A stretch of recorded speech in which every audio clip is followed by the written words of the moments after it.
piensa que van a llegar porque uno está trabajando.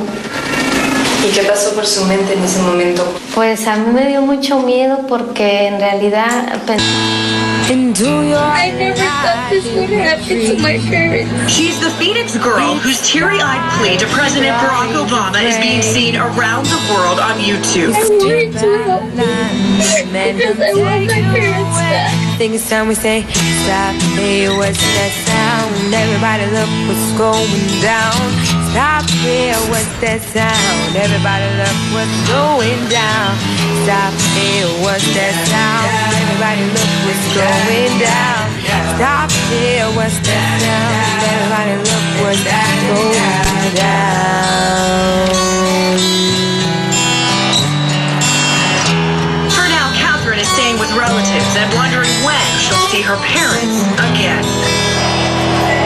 Bienvenidas y bienvenidos, gracias por estar en este programa y gracias a nuestra invitada Valeria Fernández, que está en este programa porque, bueno, nos permite Valeria, que es una colega periodista independiente, freelance y codirectora del documental Dos Americanos, platicar con ella sobre este documental que ha sido, bueno, reconocido en diferentes lugares. Está reconocido como el mejor documental sobre temas de inmigración en Phoenix. Está también reconocido como el mejor documental en el Festival Internacional de Arizona. Esto fue en 2012.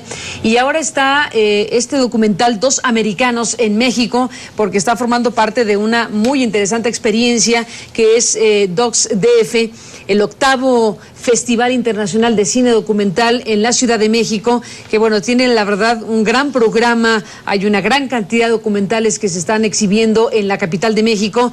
Uno de ellos es precisamente el que Valeria ha realizado como codirectora. Estamos hablando de la historia de una chica, de una niña, cuyos padres son arrestados en Estados Unidos por este personaje que en México dice muchas cosas. Joe Arpaio, el alcalde de Maricopa en Arizona, que, bueno, pues es todo un personaje, desde luego, retratado en este documental. Valeria, bienvenida, gracias por estar aquí en CNN. Muchísimas gracias, Carmen, y es un gusto también estar en la Ciudad de México con esta película y formar parte de este festival tan importante con tantos colegas. Sí, que tiene, como decíamos, una gran cantidad de documentales muy interesantes todos ellos, y en el caso tuyo, Valeria, que tocas un asunto que tiene que ver con los inmigrantes, que tiene que ver con la circunstancia que pueden vivir ciudadanos, personas, independientemente de su edad, en un lugar como Arizona y en un lugar como el gobernado por el alcalde de Maricopa. Cuéntame de este trabajo tuyo a través del cine, a través del documental. La idea de hacer el documental, Carmen, surge de la urgencia de crear conciencia sobre la problemática de la migración.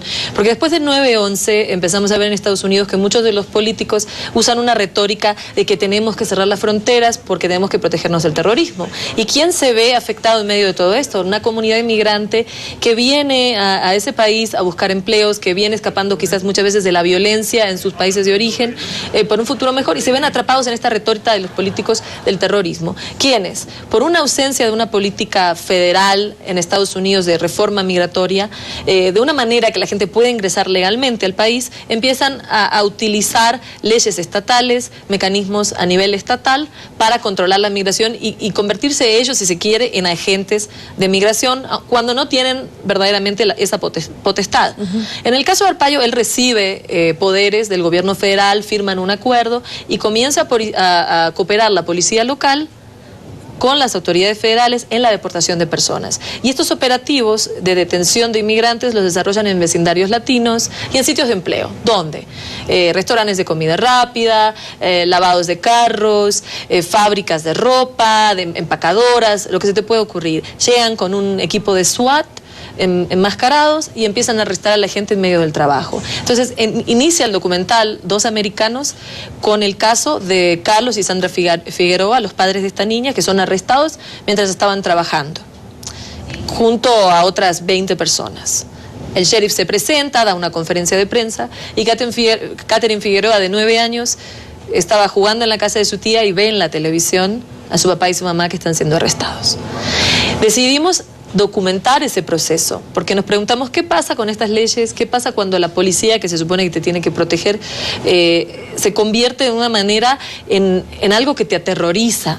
que verdaderamente te aterroriza, que aterroriza a los niños, que aterroriza a las familias. ¿Qué pasa cuando se va el núcleo del papá y la mamá? ¿Quién cuida a esa niña? Porque muchas veces pasan a la custodia del gobierno y quedan separadas, ¿no? ¿Cuáles son las necesidades a nivel de las cortes? Porque es un proceso criminal el que enfrentan los inmigrantes en Arizona, muy diferente al que viven en otras partes de Estados Unidos, una vez que son arrestados en estos operativos. ¿Es diferenciado el tratamiento? Es diferenciado. ¿Qué lo hace diferente? Porque, ¿qué pasa? Comúnmente uno escucha de que te vienen, te detienen y te deportan, y ya estás del otro lado de la frontera. En Arizona lo que sucede es que llega la policía, te saca de tu lugar de empleo, te lleva a una cárcel donde hay verdaderos criminales, gente que está acusada por distintos delitos, y ahí pasas un proceso legal en el que te están enjuiciando por utilizar documentos falsos, vamos a decir. Y no hay algo que te proteja, no hay un mecanismo, estás a la buena de Dios, como se dice. Confuso porque no sabes de qué manera te va a impactar en tu proceso migratorio estos cargos criminales que te están poniendo. ¿De qué manera va a impactar para siempre en tus posibilidades de legalizar tu estatus en Estados Unidos? Entonces, es la situación que se está viviendo en Arizona desde hace muchísimos años. Y es un tema que exponemos también en el documental y que está muy vigente ahora, que el gobierno federal está discutiendo el futuro de una reforma migratoria. Es qué va a pasar con todas esas personas en sitios como Arizona, como los padres de esta niña, que han sido criminalizados y que ahora tienen un récord por el hecho de trabajar, por haber trabajado por 15 años en un lavado de carros, ¿no? Y son cientos de personas. Como te decía, esto viene de una ausencia que había y que sigue habiendo de acción por parte del gobierno federal. Entonces las autoridades locales, como el sheriff Joe Arpaio, son oportunistas y buscan este tipo de situación. ¿Oportunista le llamas? Sí. ¿Por qué no abundas más sobre esa palabra? Oportunistas. Bueno, como te decía, después del 9/11 empieza el problema de las preocupaciones por el terrorismo, de que hay que cerrar las fronteras. Entonces la gente vive en un estado de pánico y temor. Se empiezan a aprobar ciertas leyes en el estado de Arizona para ir en contra de que, bueno, los inmigrantes, porque es un estado fronterizo donde viene más de un 50% de la migración por esa frontera que no está completamente cerrada y que es imposible de cerrar. Entonces, ven los políticos que las leyes son muy populares y empiezan a ajustar su agenda para poder seguir, como quien dice, al día y poder reelegirse a el tema de la migración. Entonces, desde el político que está encargado de administrar el tema de la electricidad, propone que ahora van a negarle el acceso a la electricidad y los servicios públicos a los inmigrantes, hasta el político más fuerte, como el sheriff Joe Arpaio, que lanza esta campaña para combatir la inmigración ilegal. O sea, acaba asociándose casi cualquier actividad política a una ola anti-inmigrante, en pocas palabras. Déjame, perdóname, Valeria, hacer una pausa y regresamos en este punto para seguir la conversación. In the tents and the chain gangs. That's why he survived. That makes you the toughest sheriff in America. Muchachos, ¿qué se siente? ¿Tienen algo que decir, muchachos? Ellos están aquí por eso, por los mexicanos que tratan de buscar trabajo, no están aquí por crímenes. Eso es mentira, eso es una mentira muy grande. Pues a mí me dio mucho miedo porque en realidad pensaba yo en mi hija, que se iba a quedar sola, completamente sola, porque pues estábamos los dos trabajando en el momento. Pues tiene 9 años, ella ahorita está empezando a vivir y es cuando más me necesita ella a su lado. Te quiero mucho, mami. Ok. Regresamos, Valeria Fernández, en esta conversación sobre Dos Americanos, esta película que has dirigido junto con Dan DeVivo, que finalmente son los directores de este documental que va tocando estas fibras a partir de esta historia en particular que estás mencionando de la niña de 9 años que se entera y ve en la televisión cómo sus padres son detenidos en estas redadas organizadas por el sheriff Arpaio. Nos quedamos en la parte anterior, precisamente en tu análisis de cómo es que se construye una opción político-electoral a partir de una franca posición antiinmigrante. Y tú dices, usas la palabra oportunista para definir toda una carrera que ha hecho que Arpaio se relija y se vuelva a reelegir con altos niveles de popularidad o por lo menos de votación, como se puede ver en las cifras. Es que Arpaio es un genio en la mercadotecnia, tiene un equipo fantástico de relaciones públicas y ha sabido adaptarse, porque lleva 20 años en el poder, a cuál es el tema que resuena más con sus votantes. Pero siempre lo ha hecho desde esa perspectiva del temor. Hay un problema con la criminalidad, entonces vamos a encarcelar a los presos, vamos a tratarlos mal, vamos a ser duros con ellos porque mis cárceles no son un hotel, vamos a ponerles calzones rosas, ese es su principal lema, los vamos a hacer dormir en carpas. Y después sigue. Ahora tenemos un problema de que están entrando los inmigrantes por la frontera. Hay otros políticos que empiezan a tomar esa bandera, como el procurador, que corre una campaña prometiendo, un procurador local de un condado, ni siquiera de un estado, propone que va a frenar la inmigración ilegal. Cuando él ve la extrema popularidad que tiene este procurador, él dice, este es el tema clave, y lanza una estrategia tremenda en los medios de comunicación para ir en contra de la inmigración indocumentada, valiéndose, te digo, de la ausencia de una política clara del gobierno federal, del apoyo de alguna manera del gobierno federal, que le dan herramientas y lo entrenan, y finalmente valiéndose del temor de la gente y la fobia a esa idea del terrorismo. Entonces lanza estos operativos de redadas en vecindarios, en sitios de empleos, y llama a los medios de comunicación para que estos documenten todo el proceso. Entonces es así como se documenta el arresto de los padres de Katherine Figueroa, y como se continúa perpetuando de alguna manera en los medios el temor que vive la comunidad inmigrante, que están viendo y no saben cuándo les va a tocar a ellos. ¿Y los padres de Katy a qué se dedicaban en ese momento? ¿Cuál fue la escena completa? Bueno, ellos estaban trabajando, Carlos, el papá de Katy, él era supervisor de todo el lavado de carros. Y la mamá estaba aspirando. En el momento estaba aspirando un carro en que llegan encapuchados, y bueno, ella sale corriendo a esconderse, es una escena de caos, y los encuentra. No se encuentran, y en ese momento lo primero que piensan, que me dice la mamá de Katy, es en su hija, que se va a quedar sola, se va a quedar completamente sola. Entonces es como que se te viene el mundo encima, porque sabes lo que sigue, o te haces una idea. Y muchos piensan, bueno, ahora viene la deportación, pero no viene la deportación, viene una temporada en la cárcel de Arpaio, donde la comida es limitada, porque es parte de su campaña, donde te van a hacer poner calzones rosas, donde ¿Eso es verdad, ponerse calzones rosas? ¿Cuál es el sentido? Bueno, para todo el sheriff Joe Arpaio tiene una explicación. Según él, como los presos se robaban los calzones blancos y los vendían en el mercado negro, decidió teñirlos de rosa. Para que no los vendieran. Claro, pero es una estrategia que mucha gente le critica como una manera de humillar, de indignar a la gente. Y te voy a decir una cosa, Carmen. En el 2009, él decide hacer una área separada dentro de su cárcel de carpas a la intemperie, con el calor que hace en Arizona, únicamente para los inmigrantes indocumentados. Solo para eso. Invita a los medios y hacen marchar 200 personas de una cárcel a la otra ante las cámaras de televisión, para trasladarlos a una cárcel de carpas. Entonces, ese es uno de los ejemplos mediáticos. Imagínate que hablando con algunos de los detenidos, habían personas ahí también detenidas por trabajar. ¿Y las carpas son para qué? ¿Para hacerlos sufrir el calor o por qué? Son porque para ahorrar espacio, porque no hay suficiente espacio, esa es la justificación, pero también para que les quede claro que no es un hotel y que no regresen nunca más a la cárcel. Esa es la filosofía. ¿Y las personas que están en esta circunstancia, trabajadores, gente que fue llevada de su propio trabajo, como dices? Tenés una combinación, un 70% de las personas que él administra son personas inocentes, bueno, no inocentes, quiero decir, no han sido sentenciadas aún. Muchos son inmigrantes, trabajadores, que a veces llevan toda una vida viviendo en Estados Unidos. Ese es otro detalle también. Carecen de un estatus legal, pero están desde sus 7, 8 años de edad viviendo en Estados Unidos, son virtualmente estadounidenses americanos. Valeria, todo un botón demuestra lo que nos estás hablando con este caso, que se convirtió en un caso emblemático, el de la niña y de sus padres. Al final hubo todo un proceso. Cuéntanos de ello. Bueno, el proceso, el gobierno federal los pone en un proceso de deportación. Gran atención mediática del tema en su momento. Sí, exactamente. Eso hace que sea el caso emblemático que es. Exactamente, se vuelve emblemático porque Katy Figueroa a sus 9 años le habla a las cámaras de televisión y manda un mensaje a través de YouTube al presidente Obama pidiéndole por favor que frene la deportación de sus padres.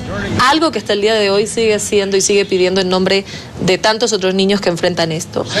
Empieza a hablar en todos los canales, se vuelve extremadamente popular la historia. ¿Y por qué es tan particular? Porque nadie hablaba en ese momento, Carmen. Hay un temor, un horror. Una vez que se llevan a alguien de tu familia, no sabes si van a volver a tu casa a buscar al resto de las personas. Y el momento que llega un carro del sheriff a un barrio, están los vecinos también.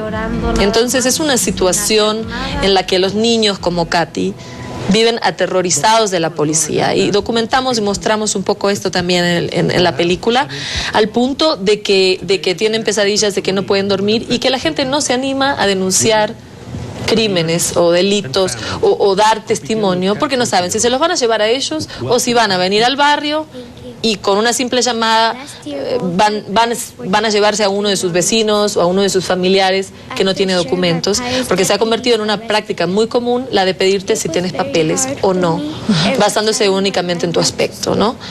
Lo cual, bueno, después hablamos de esa parte de las demandas, pero Katy es como una de las primeras personas en dar la cara, salir de las sombras y enviar ese mensaje. ¿Y logra frenar la deportación de sus padres? Logra frenar la deportación de sus padres por toda la atención que recibe, el apoyo de una red comunitaria que se fortalece con el paso de los años, que crece justamente por la presencia de Arpaio. Como te decía antes, el enemigo perfecto de alguna manera sirve para unificar a la gente, darle fuerza, oponerse, resistir. Crece esto y se logra frenar en julio la deportación. Déjame, Valeria, regresar después de la pausa en la parte final de esta conversación. No digamos es una victoria, pero es un paso gigante que hemos dado para mi familia y para mí. Para uno que no tenemos papeles, el entrar a una oficina de migración, pues es un poquito de nervio. Pero es un paso pues que nosotros como inmigrantes esperamos, ¿verdad? Con el paso del tiempo. Give me your tired, your poor, your huddled masses yearning to be free. Quieren ser libres. Send these. Ese es su temor de ella, que nosotros vamos a la calle y está con el temor que tal vez no volvamos a regresar. Entonces ella le pide mucho que estemos juntos, que donde quiera que estemos juntos, y que Arpaio no nos vaya a agarrar. Ella amaneció. Pues eso sería lo más importante, de que no separarnos otra vez. Bueno, entramos, Valeria, en la parte final del programa. Te agradezco mucho tu presencia y esta narración que haces de algo que se ha convertido en este documental de dos americanos y que, bueno, nos va mostrando con el caso de Katy, de sus padres, esta historia de Arizona, del alcalde de Maricopa, este personaje tan singular que es Arpaio, pero que es botón de muestra, digamos, de una circunstancia que ha llevado a los Estados Unidos hoy a estar frente a la posibilidad de una reforma migratoria que vamos a ver cómo transita. Barack Obama, que no está viviendo sus mejores tiempos, ha apostado parte de su capital político por una reforma migratoria que no es una dádiva, que no es un regalo, que no va a estar fácil, que si se aprueba va a ser muy complejo para los que están viviendo allá y que nos coloca frente a esta gran situación que está en el aire la moneda, y creo que este documental ayuda mucho a entender la complejidad del fenómeno en Estados Unidos en estos momentos. Exactamente, por las raíces que tienen todas estas personas. Niños como Katy son el lazo, ¿no? La gente tiene el corazón dividido muchas veces entre México y Estados Unidos, pero ahora todo se enfoca la prioridad en los hijos, en el futuro, en lo que viene, y por eso la raíz.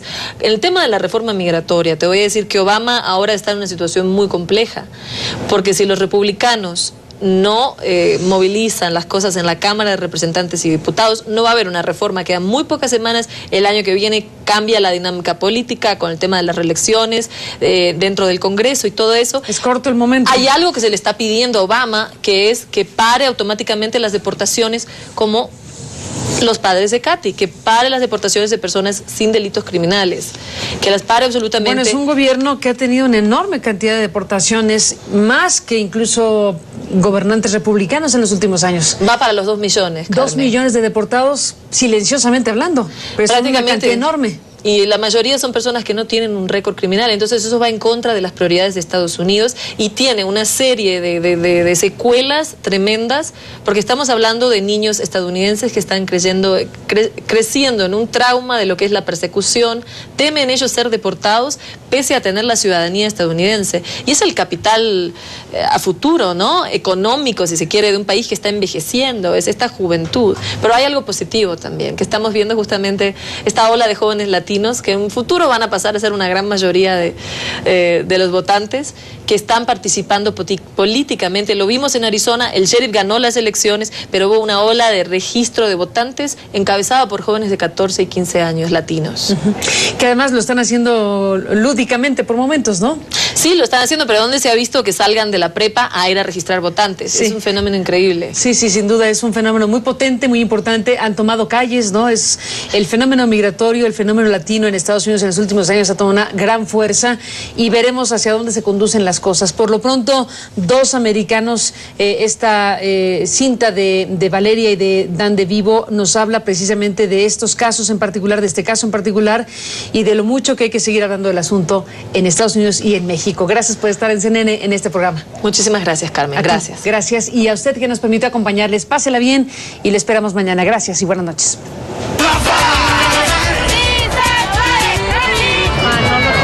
Creer al momento de que veníamos nosotros a marchar con ella, que ya no venía sola, sino ya traía sus respaldos para poder ella seguir luchando. Fue una emoción muy grande porque nunca había venido con nosotros a las marchas. She was so happy she started crying. So I said, okay, we're a family, we're united, and we're not gonna go away. We're coming rougher every time. We're coming rougher. We're coming rougher. We're coming rougher every time. Hey, hey, hey, hey. We're coming rougher every time. We're coming rougher. We're coming rougher. We're coming rougher every time. Hey, hey, hey, hey. We're coming rougher every time. Of course I'm sticking around. No, I know, but where are we going to move you to? I'm staying here. What is this move?